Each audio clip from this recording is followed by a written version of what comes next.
Good morning students, welcome back. हम BSc third year में हमने स्टार्ट किया था कम्युनिटी इकोलॉजी, और कम्युनिटी इकोलॉजी में हमने प्रीवियस वीडियो में बात की थी कि समुदाय क्या है, समुदायों के किस प्रकार से गुण होते हैं, और समुदाय के हमने दो प्रकार भी देखे थे जिनमें हमने ओपन टाइप और क्लोज टाइप को भी हमने देखा था। ठीक है, तो आज की क्लास में हम बात करेंगे कि पादप समुदाय जो है उसमें किस प्रकार से पादपों का संगठन होता है और उनमें किस प्रकार से संरचनात्मक विकास होता है, संरचनाएं किस प्रकार से होती हैं, और इन संगठन और संरचनाओं के साथ साथ में उसका उद्भव व विकास कैसे होगा। ठीक है, ओरिजिन उसका कैसे होगा, फिर उसके बाद में उसका डेवलपमेंट उसमें हम किस प्रकार से देखते हैं। ठीक है, तो सबसे पहले हम बात करते हैं कि पादप समुदाय क्या है। तो पादप समुदाय वो है जिसमें पादप की अलग अलग जातियां आएंगी। ठीक है, और वह एक अलग अलग स्थानों पर एक निश्चित स्थान पर नहीं रहकर अपने एरिया से क्या होगा, बाहर जाएगा, और वह अलग अलग स्थानों पर वह अपने जातियों की संख्या को बढ़ाता रहता है। ठीक है, तो ये हमने पादप समुदाय को समझ लिया था। तो पादप समुदाय के संगठन में हम देखते हैं सबसे पहला संगठन ही या संरचना के बारे में। तो पादप समुदाय में संगठन या कंपोजिशंस की अगर हम बात करें तो पादप समुदाय में संगठन में पादप पाएंगे और पादप की अलग अलग जातियां हमें यहाँ देखने को मिलेंगी। पादप की कौन कौन सी जातियां हैं उनमें हमें अलग अलग रूप भी दे मिलेगा, उनका आवास भी हमें अलग अलग मिलेगा, कौन से पादप अत्यधिक मात्रा में हैं, कौन से कम मात्रा में हैं। तो इस संगठन में हम देखते हैं कि अलग अलग आवास के, अलग अलग पोषण के, अलग अलग आकार के, इस प्रकार से इनमें अलग अलग विविधता वाले पादप हमें यहाँ देखने को मिलेंगे। और यह जो सभी अलग अलग प्रकार होता है इनमें पोषण, आवास का, आकार का, ये सभी मिलकर अपना क्या करेंगे, पादप समुदाय का निर्माण करते हैं। क्या करते हैं, पादप समुदाय का निर्माण करेंगे, जिसमें अपना अलग अलग तो क्या होगा, आकार होगा, पोषण होगा, निवास होगा। ठीक है, तो अलग अलग निवास, आकार, पोषण आदि के आधार पर पादपों की जातियां आकर व्यवस्थित होंगी और एक संगठन, एक कंपोजिशंस का फॉर्मेशंस यहाँ पर वह कर देती हैं। अब हम पादपों के संगठन में अगर हम बात करें तो पादपों का जो संगठन होता है उसमें हम देखते हैं कि जो इसमें कंपोजिशंस में कुछ पादप तो ऐसे होते हैं जो कि अत्यधिक संख्या में होते हैं। क्या होते हैं, कुछ अत्यधिक संख्या में होते हैं, और जो पादप अपने अधिक संख्या में होते हैं वह पादपों की अगर कुछ संख्या में कमी भी हो जाए या कुछ ऐसे कारक आ जाएं जिनसे कि क्या है, कुछ प्रतिकूल परिस्थितियां आ जाएं जिनमें से क्या होगा, उनकी संख्या कम हो जाए। तो संगठन में पहला प्रकार हम पढ़ रहे हैं कि ऐसे पादप जिनकी संख्या में कमी आने पर उनके संगठन पर कोई प्रभाव नहीं पड़ता है, कोई प्रभाव नहीं पड़ता है। ठीक है, तो पहला टाइप हो गया हमारा कि ऐसे पादप जिनकी अगर संख्या में बिल्कुल भी कम आ जाए, कोई प्रतिकूल परिस्थितियां ऐसी आ जाएं जो इनके पादप के समुदायों के जाति की संख्या को क्या करे, वो धीरे धीरे कम कर दे, तो उनकी संख्या क्या है, अधिक है, तो उनमें उनका क्या होगा, कोई प्रभाव नहीं पड़ता है। दूसरा प्रकार संगठन में क्या होता है कि पादपों की ऐसी जातियां आती हैं जिनमें कोई भी प्रतिकूल परिस्थितियां आई तो उनमें अगर संख्या की कमी होती है तो पादप के संगठन पर उनका प्रभाव पड़ेगा। तो क्या होगा, संख्या में कमी आने पर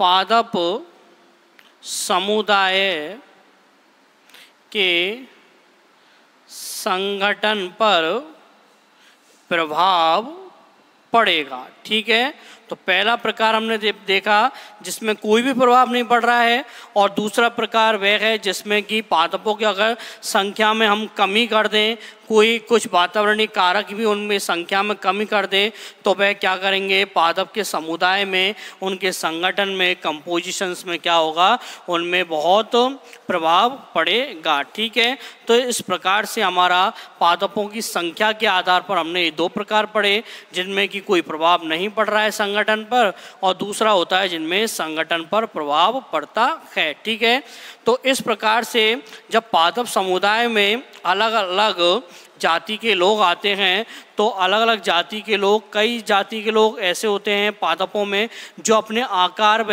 वृद्धि को बनाए हुए रखते हैं। क्या करेंगे, जाति के लोग या जाति के पादप अपने आकार को बनाएंगे, तो जाति के पादप अपने आकार में अत्यधिक वृद्धि कर लेंगे, और अत्यधिक वृद्धि कर कर वह दूसरे पादप को क्या है, विकसित नहीं होने देते हैं। क्या करेंगे कि जाति के पादप दूसरे पादप के विकास में रुकावट ला देंगे, और उनके विकास में रुकावट लाने के साथ साथ में वह पादप क्या करेंगे, उनके विकास में भी नियंत्रण रखते हैं। क्या करेंगे, नियंत्रण रखते हैं।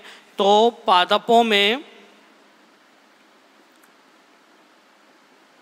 अपने आकार में वृद्धि कर कर, अपने आकार में वृद्धि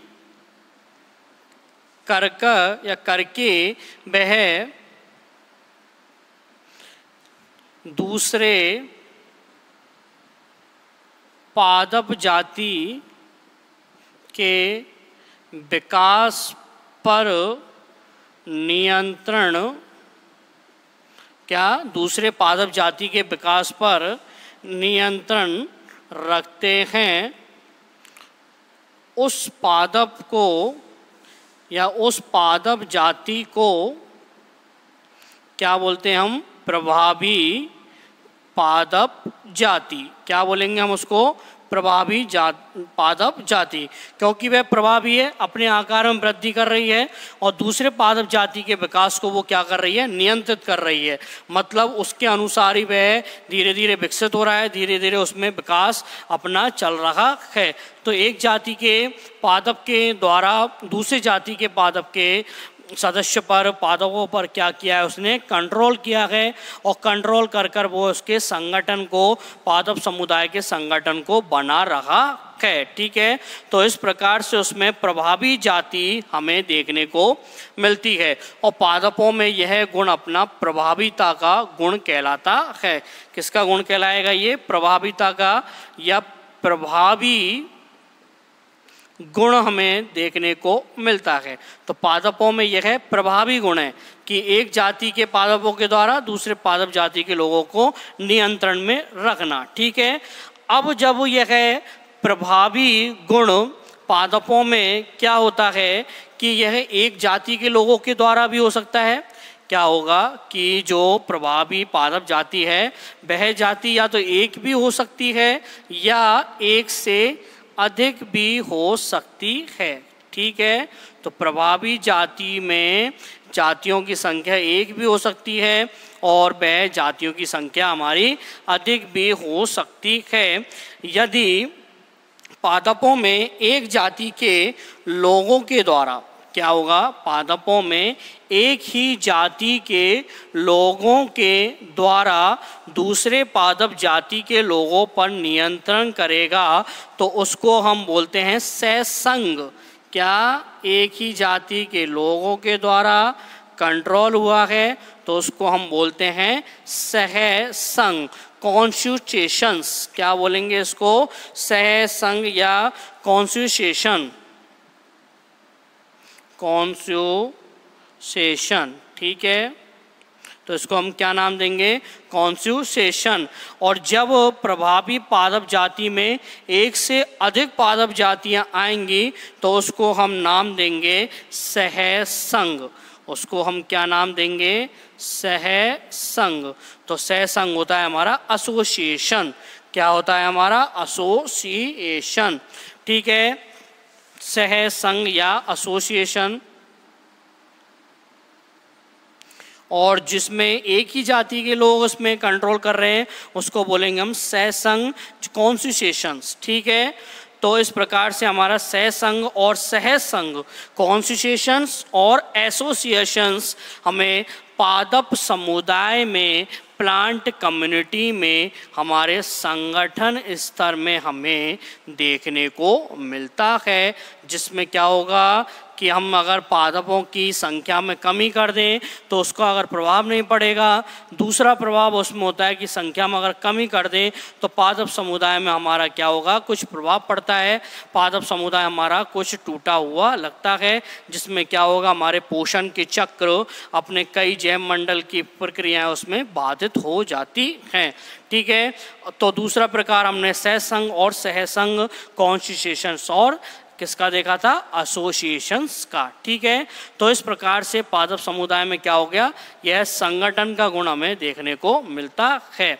ठीक है, अब उसके बाद में हम देखते हैं प्लांट कम्युनिटी में दूसरा गुण आता है इसमें, या दूसरा रूप हम इसमें देखते हैं संरचना का रूप, कि पादप समुदाय में किस प्रकार से संरचना के आधार पर, स्ट्रक्चर्स के आधार पर किस प्रकार से पादप हमारे यहाँ देखने को मिलेंगे। ठीक है, तो दूसरा कौन सा है हमारा, संरचना, स्ट्रक्चर्स। स्ट्रक्चर्स के रूप में हम देखें तो पादप समुदाय में क्या होता है, अलग अलग आकार के पादप होते हैं। कैसे होंगे, अलग अलग आकार वाले पादप होंगे, जिनमें कोई पादप अपना अत्यधिक वृद्धि कर रहा होगा, कोई पादप अपनी छोटी अवस्था में होगा, कुछ पादप अपने कुछ जर्मिनेट हो रहे होंगे, अंकुरित हो रहे होंगे। तो इस प्रकार से पादपों में संरचना अलग अलग हो गई। संरचना में और भी देखें तो पादप अपने कोई पादप अपने खां पर उग रहा है, कोई अपने बर्फीले स्थानों पर है, तो वहाँ पर किस प्रकार से पादप हैं। ठीक है, तो इस प्रकार से पादपों में क्या है, संरचनात्मक गुण इसमें विकसित हो जाता है। तो यह पादपों में संरचनात्मक जो गुण होता है यह मुख्यतः दो प्रकार से होता है। कौन से होता है, मुख्यतः दो प्रकार से होता है। तो उनमें दो प्रकार से संरचनात्मक गुण में हम देखते हैं, पहला टाइप होता है अपना क्षैतिज रूप का। कौन सा होता है, क्षैतिज रूप संरचना का।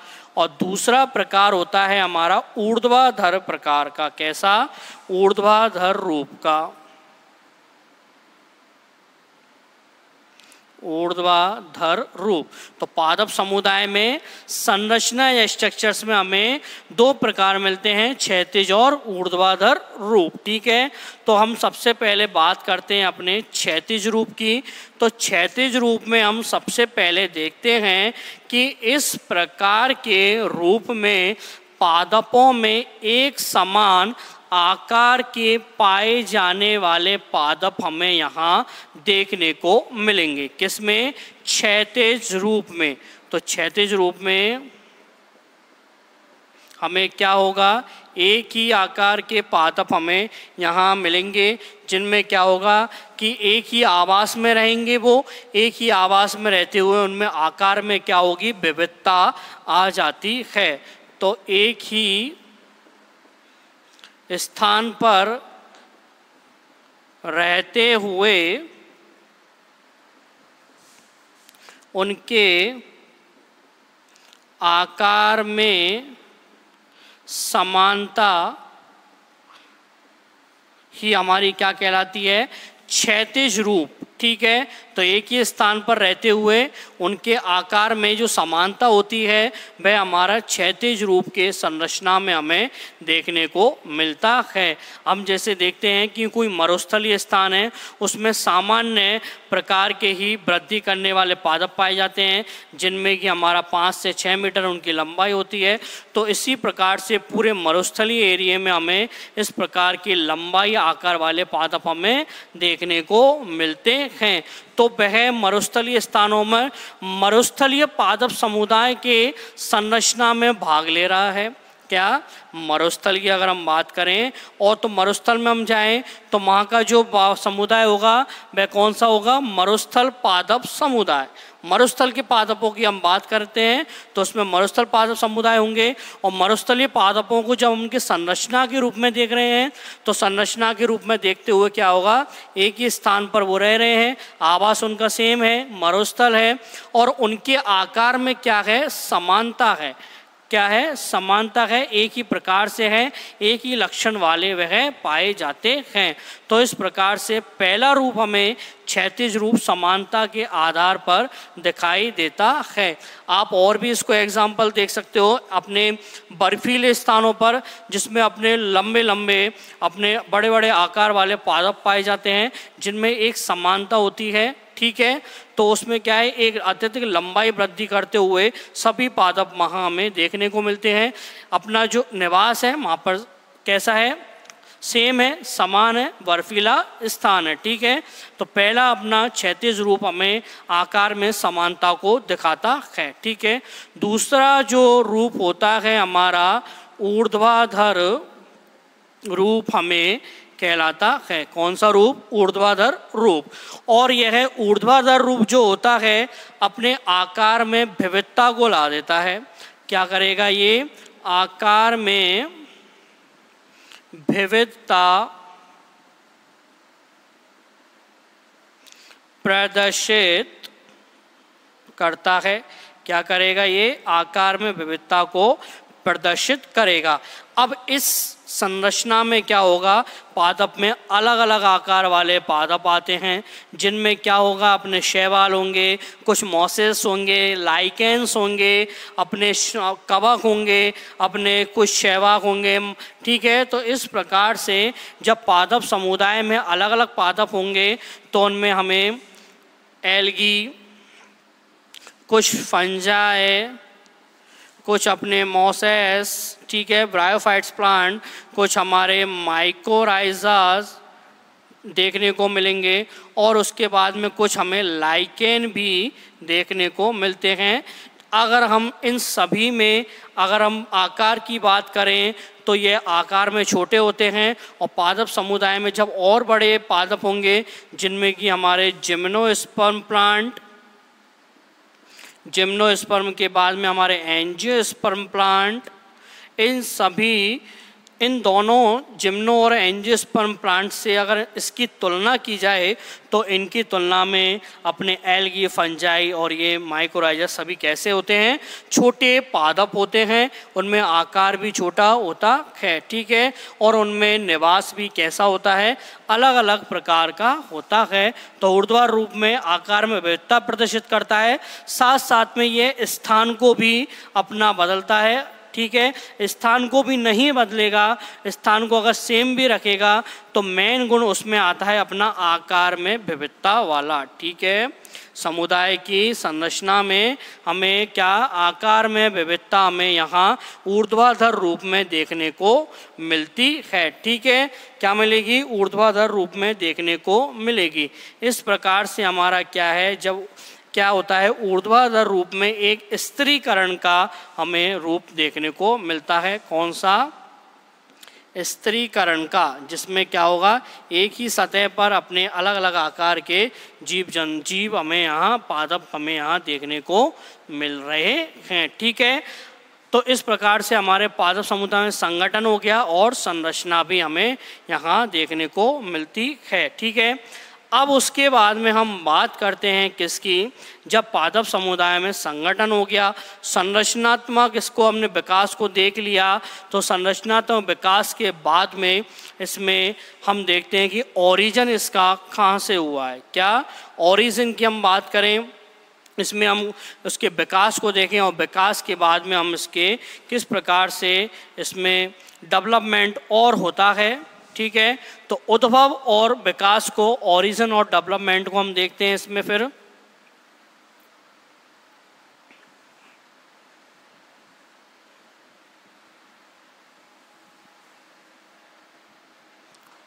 तो पादपों समुदाय का तीसरा गुण हमें यहाँ देखने को मिलता है, उद्भव और विकास का। कौन सा, ओरिजिन एंड डेवलपमेंट।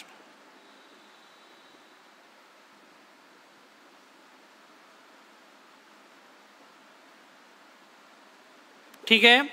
तो पादप समुदाय के ओरिजिन एंड डेवलपमेंट की बात करें तो आपने देखा होगा जो पादप होता है वो धीरे धीरे हमारा वृद्धि करता है। उसमें हमारा जब फर्टिलाइजेशन होता है, फर्टिलाइजेशन के बाद में हमारा क्या होगा, अलग अलग बीज का निर्माण होगा। तो वह बीज हमारे भूमि में गिरेंगे और भूमि में गिरने के बाद में वो क्या होते हैं, अंकुरित होना उनका प्रारंभ हो जाता है। अंकुरित होने के बाद में कुछ वह बढ़ते हुए कुछ मूलांकुर संरचना बनाते हैं, मूलांकुर के बाद हम प्रांकुर संरचना का निर्माण करते हैं। तो इस प्रकार से पादपों में क्या है, एक प्रवर्ध का निर्माण होता है। किसका निर्माण होता है उसमें, प्रवर्ध का, जिसको हम क्या बोलते हैं, जैम्यूल। क्या बोलेंगे इसको, जैम्यूल। जैम्यूल का फॉर्मेशंस होता है और यह जैम्यूल जो होता है पादपों में हमें मूल के रूप में मिलता है। किस रूप में मिलता है, मूल के रूप में भी मिल जाए या फिर हमें स्कंद या तने के रूप में मिल जाए, ठीक है, या फिर हमें यह पत्ती के रूप में भी हमें देखने को मिलता है, ठीक है। तो जैम्यूल्स का फॉर्मेशन हमें यहाँ देखने को मिलेगा। जैम्यूल्स जो होता है बीज से डेवलप हुआ है, तो बीज में जैम्यूल प्रेजेंट है, ठीक है, उसमें एक संरचना बनाई है तो बीज में जैम्यूल आता है, ठीक है। उसके बाद में जब धीरे धीरे जब अपने पादप समुदाय में यह जैम्यूल धीरे धीरे विकसित होता है तो एक नए पादप का निर्माण कर लेता है। क्या करेगा, एक नए पादप का निर्माण कर लेगा। उनमें कुछ अनुकूल परिस्थितियां ऐसी आएंगी जो कि उनके पादप के विकास को बताएगा। तो ओरिजिन के आधार पर हम देखें तो जैम्यूल से इसका डेवलपमेंट होता है पादप का, और जैम्यूल्स जब अलग अलग पादपों को बनाते हैं तो अलग अलग प्रकार से इसमें जातियाँ आती हैं, जातियों में अलग अलग गुण को वे रखते हैं। तो इस तरीके से अपना क्या होता है, डेवलपमेंट भी हो जाता है। क्या हो जाएगा, पादपों का डेवलपमेंट भी हमें यहाँ देखने को मिलता है, ठीक है। अब कभी कभी क्या होता है, पादप समुदाय में हमें कुछ प्रतिकूल परिस्थितियाँ ऐसी आ जाती हैं जिनसे क्या होगा, यह मूल, तना, स्कंद जो अपना बीज है वह नष्ट हो जाता है। क्या होगा, नष्ट हो जाता है। और जब यह प्रतिकूल परिस्थितियों में नष्ट हो जाता है तो यह संपूर्ण पादप का निर्माण नहीं कर पाता है। क्या नहीं कर पाता है, संपूर्ण पादप का निर्माण नहीं कर पाता है। और संपूर्ण पादप का जब निर्माण नहीं करता है तो इनमें क्या है, पादप समुदाय का निर्माण नहीं होगा। तो ओरिजिन के आधार पर इसमें प्रतिकूल परिस्थितियां हमें नहीं होनी चाहिए। अगर प्रतिकूल परिस्थितियां आई ना तो उन पादपों में हमारा ओरिजिन होगा, ना ही उसमें हमें डेवलपमेंट देखने को मिलेगा। अब जब प्रतिकूल परिस्थितियां इनमें आ जाती हैं और प्रतिकूल परिस्थितियां कुछ समय के बाद में समाप्त हो जाती हैं तो अनुकूल परिस्थितियों में कुछ पादप अपने विकसित हो जाते हैं। और जब कुछ पादप अपने विकसित होते हैं तो वह पादप हमारे क्या कहलाते हैं, प्रॉप स्टेज वाले पादप। क्या कहलाते हैं वो हमारे, प्रॉप स्टेज वाले पादप। तो प्रतिकूल परिस्थितियों के बाद विकसित पादप प्रॉप स्टेज में आता है। तो ये हमारे प्रॉप स्टेज वाले पादप कहलाते हैं, जिनको हम हिंदी में बोलते हैं क्या, छादादार पादप। क्या बोलते हैं इनको, छादादार अवस्था। क्या बोलते हैं, छादादार अवस्था या छादादार वाले पादप, ठीक है। तो ये छादादार अवस्था में यहाँ देखने को मिलती है, जो कि किससे विकसित हुई है, जैम्यूल से हुई है। प्रतिकूल परिस्थितियों के बाद में विकसित पादप है ये प्रॉप स्टेज या छादादार अवस्था वाला पादप, ठीक है। अब उसके बाद में जब पादप समुदाय में यह विकसित हो जाता है तो कभी कभी पादप समुदाय में क्या होता है, अलग स्थानों से अलग समुदाय से पादप आकर उत्पन्न होने लगते हैं। क्या होगा? कुछ वायु के द्वारा या तो कुछ परागकण के द्वारा, कुछ पॉलिनेशंस के द्वारा कुछ ऐसे बीज आएंगे जो कि अलग पादप समुदाय से आकर दूसरे पादप समुदाय में बह आकर विकसित हो जाते हैं। तो इस प्रकार से अलग पादप समुदाय से आकर दूसरे पादप समुदाय में उनका बसना ही हमें कौन से पादप कहलाता है? पुरोगामी। कौन सा? पुरोगामी वाले पादप।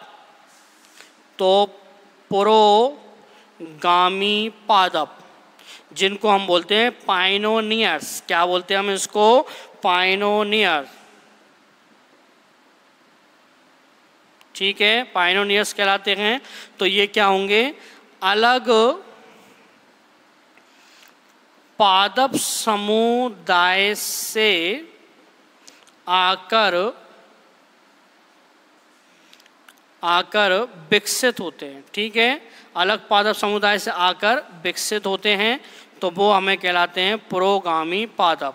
और यह पुरोगामी जो पादप होते हैं धीरे धीरे विकसित होने लगते हैं और यह अपना एक जातियों का निर्माण कर लेते हैं। पुरोगामी अवस्था भी क्या होगी? अपनी धीरे धीरे विकसित होगी, डेवलपमेंट होगा, उनमें अलग अलग पादप आ रहे हैं, तो उसमें पुरोगामी अवस्था है। अलग पादप समूह आकर अपनी जातियों की संख्या को वृद्धि करेगा और जातियों की जब वृद्धियों की संख्या में यह वृद्धि कर लेता है तो जातियों का इस प्रकार का जो क्रम होता है, जातियों के स्थापन का क्रम, क्या? पुरोगामी जाति विकसित होकर एक जाति क्रम बनाती है, वो हमारा कहलाता है आस्थापना। क्या कहलाता है? आस्थापन। ठीक है, आस्थापन, इसको बोलते हैं हम एक्सिस। क्या बोलते हैं? एक्सिस। ठीक है, तो आस्थापन क्या है? जिसमें पुरोगामी जाति विकसित होकर एक ही जाति के विकास का क्रम को दर्शाती हैं। ठीक है, एक ही जाति विकास का क्रम उसमें बताया है, तो वो हमारा गुण कहलाता है आस्थापन का। ठीक है, तो जिसको हम बोलते हैं एक्सिस। ठीक है, ECESIS।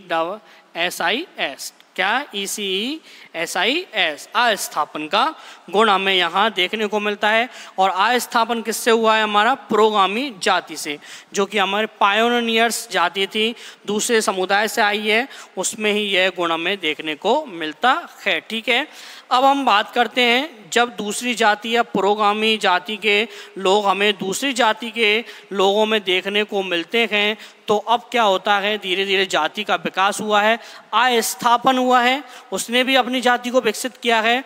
तो इस प्रकार से उस पादप समुदाय में अब भोजन के लिए, आवास के लिए क्या होगा? संघर्ष होगा।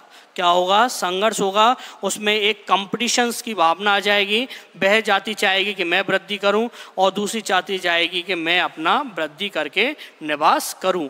तो इस प्रकार से पादप समुदाय में हमें क्या है? एक कंपटीशन देखने को मिलेगा, प्रतिस्पर्धा देखने को मिलती है। और इस प्रतिस्पर्धा में जो आगे रहता है वह हमारा क्या करेगा? पादप समुदाय का संगठन या विकास करता है। ठीक है, तो पादप समुदाय से इस प्रकार से हमें संगठन में हमने देखा कि अलग अलग जाति के लोग होते हैं, उसमें प्रभाविता का गुण भी होता है। उसके बाद में संरचनात्मक गुण विकसित होता है, जिसमें एक ही आकार वाले होते हैं और उसके विपरीत आकार वाले भी पादप होते हैं। और ओरिजिन आधार के आधार पर हमने जेम्यूल्स को देखा था।